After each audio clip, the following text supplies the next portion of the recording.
Hey folks, it's your old cousin Jack with another episode of Woodcarving Weekly. This week we're going to have a carver profile. It features someone who was locked up, went to prison at age 18, and then later became an international woodcarving star. We'll also talk about Rise Up and Carve, you may have never heard of. We'll spin around YouTube and talk about what's happening out there, so stick around and we'll get started. Well, let me tell you the story of the carver that was in prison and then later became known and renowned as the International Woodcarver of the Year in 2012. The carver I'm talking about is Alexander Grabovetskiy. Now, Alexander was born in 1973 on the 4th of July in the former Soviet Union.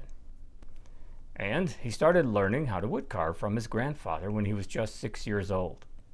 Later, when he was 16, he became the apprentice of a very famous Russian woodcarver by the name of Vladimir Tokarev. Now, his life took a drastic turn for the worse when he became 18 years old because, due to his faith, Alexander refused to enlist in the Russian Red Soviet Army. Wouldn't do it. And so he was imprisoned. He spent 2 years in prison and then with the help of Amnesty International gained some freedom. Later in the 90s, he was able to immigrate to the United States seeking asylum with his wife and his young son. And now Alexander lives in South Florida. Life is good.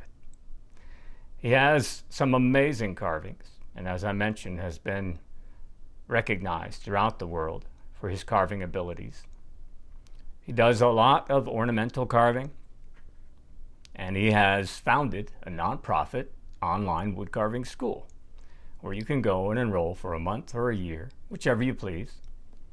And anytime you want to stop, he says, just talk to me if you want to stop attending courses. Now, Alexander also has a website and a YouTube channel where he has almost 400 free videos, lots of content available for you at no cost. So I'll link his website and his YouTube channel for you. Go check him out. Let's talk a little bit about Rise Up and Carve. So it's an organization that was started by Chuck Trella in 2019. And it's very similar to what we know as the International Association of Woodcarvers.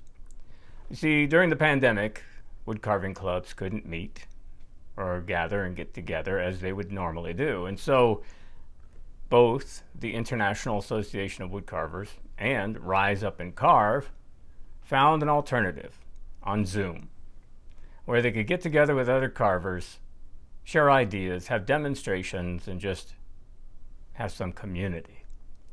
So Rise Up and Carve is similar, but yet there are differences. Now, this group is primarily a group of spoon carvers from all over the world. And their most recent video, it's also on their YouTube channel, is about a wooden cup and carving a wooden cup. There's a demonstration. One of the other differences with Rise Up and Carve is the fact that their Zoom channel is open 24/7. So you can just pop in whenever you feel like. And you never know who's going to be in there or what country they're from. Sounds very interesting. Now, they also have regularly scheduled demonstrations, events, that kind of thing. And they have a website as well where you can learn about those upcoming events, some spoon carving challenges, and what the group is all about. So check it out. Over at the Random Acts of Carving YouTube channel, Mark has a new video, and the title is Nutty Snail. Mark is carving a little snail figure out of a tagua nut, and he's had some other carving videos with tagua nuts. This video is a power carving video, and right at the start, the rotary tool catches an edge and then catches Mark's finger. And meanwhile, the nut went flying. So Mark had to go find his nut and continue. In the end, he has a nice little snail figure to show for it, and I think you'll enjoy. Overall, Mark has 75 videos on his YouTube channel, including, like I said, several on how to carve tagua nuts. Go check it out. Well, Van Kelly is doing a giveaway. Yeah.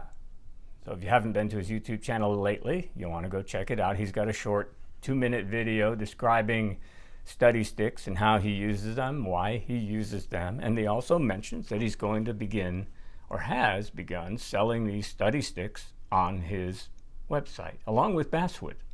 And of course he has roughouts and other things there too. So Van's going to give away a study stick, and it's going to be a customized study stick where you can tell him what you would like him to carve on one of the sides of the stick. Now the giveaway is available for entry right now, and Van didn't mention during the video when the deadline was going to be, so I reached out and found that they're going to pick a winner on February 14th. And so if you want to get entered, head on over to Van's YouTube channel and enter the giveaway right away. Have fun. There's a brand new video from Ddalo. Yes, and this one is how to carve a little 3-inch figure of a woman. Now Ddalo is using his typical approach where he shows you how to get the measurements on the block of wood, and a little block of wood about 3 inches tall, and then takes you through the process of carving. There's no speaking. Ddalo is Korean and does not speak English, but I think you'll be able to follow along. It's a beginner-friendly type of project, and in this carving, he uses almost a flat plane sort of a style for it. The entire carving is done with one single knife, looks to be a Helvey medium detail knife. And like I said, it looks like it's beginner-friendly and a fun carve. Enjoy. So what do you call a hippo with a carrot stuck in each ear? You call him anything you like because he can't hear you. Well, how is that related? Over at the BeaverCraft Tools video channel on YouTube, they have a new tutorial on how to carve a little hippo figure from a block of wood that's 2 inches square and 4 inches long. And the hippo is, of course, carved with BeaverCraft tools in the video. Now, this is meant to be a beginner-friendly type of project. However, if you do not have a bandsaw or a coping saw, I think this could be difficult for you. The design of this carving runs lengthwise through that piece of basswood, and so the hippo has the mouth wide open, and that mouth is oriented into the end grain of that block of wood. So without a bandsaw or coping saw, that's a lot of end grain for you to carve through. You may want to think twice about using this project. However, never fear, BeaverCraft has lots and lots of tutorials on their YouTube channel. You can get the pattern for this carving project and all the other carving projects by subscribing to the BeaverCraft newsletter. Well, this week I posted a new tutorial as well. Over on my channel, Cousin Jack Carves, I show you how I painted these two little jokers right here. A couple of practice heads, faces, that I wanted to try 2 different techniques to get sort of a dry brush look. And during the video, I show you how I went about that, how you could do it too. So if you have a minute, head on over to Cousin Jack Carves and see what it's like. Folks, I want to thank everybody for being here today. I really appreciate all of the support and encouragement, comments that people are having and sharing with me. If you have an idea for something we should be talking about here on WoodCarving Weekly, please mention it in the comments below. I'm happy to consider it, and I appreciate the suggestions. We'll see you next week.